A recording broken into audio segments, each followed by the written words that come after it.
राजनीति नहीं करती। कांग्रेस की सत्ता कम हो सकती है लेकिन उसकी रीढ़ आज भी सीधी है। ये मल्लिकार्जुन खड़गे साहब का बयान है, जो कि अध्यक्ष है कांग्रेस के। बातचीत के सिलसिले को शुरू कर दे, बाकी जिसको बोलना होगा वो हाथ उठाएगा, मैं उसकी तरफ आ जाऊंगा। जी, सबसे पहले कांग्रेस जी, आइए। बिल्कुल सही कहा खड़गे साहब ने कि हमारी रीढ़ की हड्डी जो है वो बिल्कुल सीधी है। हम कभी भी धर्म की राजनीति नहीं करते, हम कभी मंदिर मस्जिद की राजनीति नहीं करते। हम सत्य के साथ खड़े हो सकते हैं और सत्य को परेशान किया जा सकता है, लेकिन सत्य कभी पराजित नहीं किया जा सकता। ऐसा इसलिए कह रही हूँ कि चाहे उन्नाव की बेटी हो, चाहे अरावली हो, किस तरीके से इस सत्ताधारी दलों को झुकना पड़ गया है। क्यों झुकना पड़ा? लगातार आप देखिए कि सड़कों पर जब लोग आए और जागरूक नागरिक आए तो किस तरीके से सुप्रीम कोर्ट को डिसीजन लेना पड़ा। न्याय की गूंज उठी। इसीलिए हम कहते हैं सत्यमेव जयते, सत्य की हमेशा जीत होती है। राइट, टेक योर पॉइंट जी। बीजेपी, रुको, मैं आराम से बैठो, मैं आता हूँ। बिल्कुल। अरे आप तो कोई कवित्री हैं क्या? हाँ, मैं आया। कवि लोग आजकल पहचान में जल्दी आते हैं।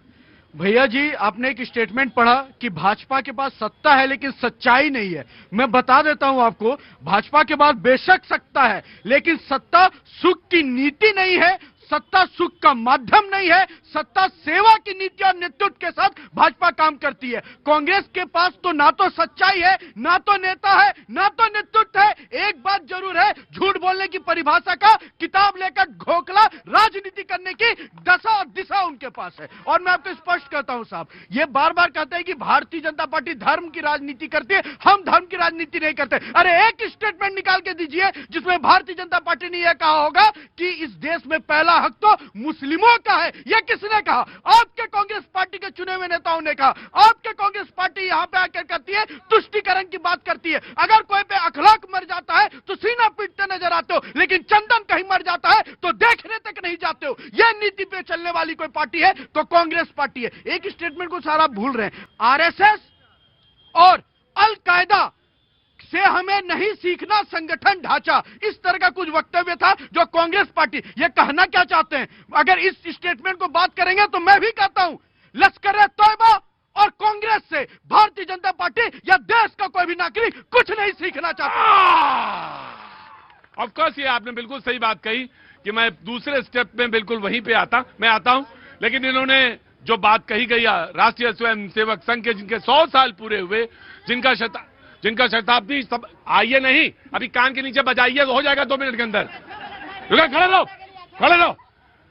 ये 100 वर्ष पूरे कर रहे हैं, उसके ऊपर ये स्टेटमेंट था वहां पे कल, और वो बात शुरू हुई दिग्विजय सिंह के बयान के बाद से। उन्होंने कहा कि अगर सांगठनिक ताकत कहीं देखनी है तो वहां देखनी चाहिए। वो एक फोटो का जिक्र कर रहे थे जिसमें आडवाणी जी बैठे हुए हैं और उनके चरणों में तब के प्रधानमंत्री मोदी जी जमीन में बैठे हुए थे। जी, योर रिप्लाई। देखिए, बांग्लादेशियों की चिंता करेंगे लेकिन हरिओम वाल्मीकि की चिंता नहीं करेंगे, एंजल चकमा की चिंता नहीं करेंगे, क्योंकि इनको भारतीयों की चिंता नहीं है। इनको ये पता है, इनको इस बात की चिंता है कि बांग्लादेश में क्या हो रहा है। अरे साहब, जिस सत्ता को बिठाया है, जिस जनता ने आपको कुर्सी पे बैठाया है, आप उसके नागरिकों की चिंता करिए, उनकी चिंता नहीं है। और बार बार कहते हैं, अरे आप तो गोडसे को मानने वाले लोग हैं, हम गांधी के विचार को मानने वाले, और विचारधाराएं कभी नहीं मरती। इसीलिए हम बार बार कह रहे कि कहते रहिए। आप बताइए, उन्नाव पीड़िता के साथ खड़े हैं ये लोग? नहीं खड़े।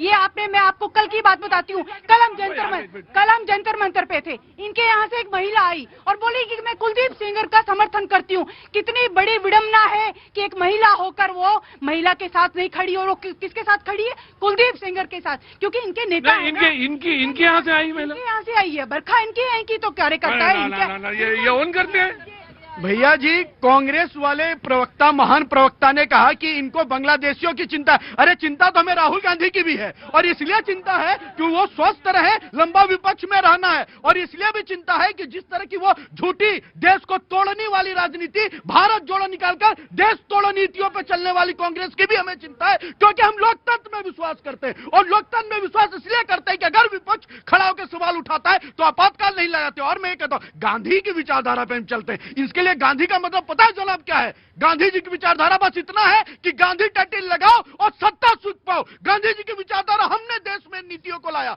हम उनके स्वच्छता के लिए क्रांति लेकर आए, हम अंतिम व्यक्ति के विकास को लेकर आए, हम एक एक नागरिक की सोचे, शौचालय तक की जो सोच नहीं पाई, महिलाओं की बात करती है, अरे लोटा लेके जब बहनें निकलती थी उसकी चिंता 70 साल में याद नहीं आई, वो किसी ने याद किया तो Bharatiya Janata right, taken your point. जी मैं पहचान नहीं पाया, पहले माफी चाहता हूँ जी, बेटा आ रहा हूँ मैं, तो धैर्य रखा करो। रंजीता सिंह, अभी हमारी कांग्रेस की प्रवक्ता ये कह रही हैं कि अपराध एंजल चकमा का, मैं नहीं कहती कि ये एक सही चीज है, लेकिन निर्भया कांड कब हुआ था ये बताइए, तब आप सत्ता में थी, जितने भी भ्रष्टाचार के मामले हुए हैं आप बताइए, तो आप ये नहीं कह सकते कि कोई एक कांड है तो इसकी वजह से पूरी की पूरी सरकार दोषी है। जब आप अपना पल्ला उस वक्त साफ रखती है कि हमारा इसमें कोई अपराध नहीं है, तो एक किसी भी व्यक्ति का नाम लेकर आप पूरी की पूरी सत्ता को दोषी नहीं साबित कर सकते। मैं आता हूँ बेटा, आता हूँ, रुको, वेट जी जी, जवाब देना चाहते हैं। Of course. देखिए दिल्ली की तासीर कितनी बदल गई है। निर्भया कांड में लाखों लाख लोग इंडिया गेट पर बैठकर प्रोटेस्ट कर रहे थे, लेकिन आज जंतर मंतर पर भी कोई प्रोटेस्ट करने चला जाए, कहीं चला जाए, उठा के पुलिस, यही शाह जी की पुलिस उठा कर ले जाती है। और लगातार अगर निर्भया के समय हमारी सरकार चली गई, लेकिन आज देखिए कि कितने लोग जो है, अगर कोई महिला आ जाती है ना, उनके अंदर डर होता है कि कहीं जेल में नहीं डाल दे, इसीलिए डर कर नहीं आते। लेकिन फिर भी हम सुप्रीम कोर्ट का धन्यवाद करते हैं कि सुप्रीम कोर्ट ने आज महिलाओं के हक में एक फैसला दिया, आधी आबादी के हक में। राइट, टेकन योर पॉइंट जी। 5 सेकंड में कंक्लूड करता हूं। पहली बात तो ये आज स्पष्ट हुआ, सीबीआई ने ही कहा था, चैलेंज दिया मीन सीबीआई अगर ये भाजपा के कहने पे चलती है, मीन भाजपा तो चाह रही थी ना सुप्रीम कोर्ट में सुनवाई हो, तब तो मान लीजिए। दूसरी बात ये कहते दिल्ली की सड़कों पे लोग अब नहीं नजर आते, अरे इट मीन सरकार पे विश्वास करते हैं कि गलत हुआ है तो ये सरकार निष्पक्ष रूप से साफ करेगी, और आपके समय में ना सरकार पे विश्वास था, इसीलिए लोग सड़कों पे थे और आपको उखाड़ फेंका था। Right, taken your point. Samajwadi Party ji आइए। जब जब रायशुमारी करनी पड़ती है, जब रायशुमारी करनी पड़ती है, हाँ क्या क्या कारगुजारी करनी पड़ती है, हाँ खादी से समझौता करना पड़ता है हाँ। और गांधी से गद्दारी करनी पड़ती है। बहरहाल मैं अंतिम लाइन माफ चाहूंगा। अंतिम एक मिनट, मैं मुझे कहने दिए, मेरा भी दायित्व है। गांधी देश के राष्ट्रपिता हैं, बापू हैं, और ये जो और रहे हैं और रहेंगे। मैं तुमने जो बोला मैं तुम्हारी बात से बिल्कुल, क्या नाम है बेटा तुम्हारा?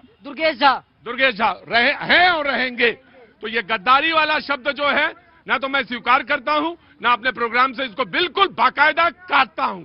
अब आप बोलिए। हाँ जी, कविता लिखो तो जरा, कविता ऐसी लिखो जिसमें लोहिया और गांधी दोनों सम्मानित हो। कारण बता रहा हूं, गांधी का अपमान नहीं कर रहे, गांधी का अपमान तो ये कर रहे हैं, आजादी के बाद केवल बीजेपी ऐसी सरकार है जिसने किसी योजना से गांधी जी का नाम हटाया है। बताइए पहले कभी हटाया गया हो? आपने कहा, अभी कहा कि गांधी के पथ पर चलने वाले लोग हैं। गोट से मैं आपसे जानना चाहता हूं कि गांधी के नाम पर कितनी योजनाएं चल रही थी देश में 70 साल में? देखिए गांधी जी के नाम पर, देखिए अभी मैंने सवाल जो पूछा, सवाल का जवाब दो, या तो फिर हट जाओ। मैं तुमसे यह जानना चाहता हूं कि गांधी के नाम पर इस देश में कितनी योजनाएं चल रही थी 70 साल में? मैं जोर से बोलो, कितनी? इन्होंने 4 बना दिया, आपने 4 मान ली। तुम ही थे? नहीं तो आप बता दीजिए कितनी योजनाएं। अगर वो योजनाएं 4 ही थी तो उनसे बताइए कि गांधी जी का नाम, जो एक आध नाम रह गया, उनका नाम मिटाने का काम कौन कर रहे हैं? अगर G20 होगा तो आप जाकर के नतमस्तक वहां होंगे, जाकर के राष्ट्राध्यक्ष आएंगे, उनको भी ले जाकर के गांधी जी को दिखाने का काम करेंगे। लेकिन जब मनरेगा लागू करना, मनरेगा था, आप उसको संशोधन कर सकते थे, भलाई के लिए आप और भी काम कर सकते थे, लेकिन ये कोई काम नहीं था कि आप उनका नाम हटा दें।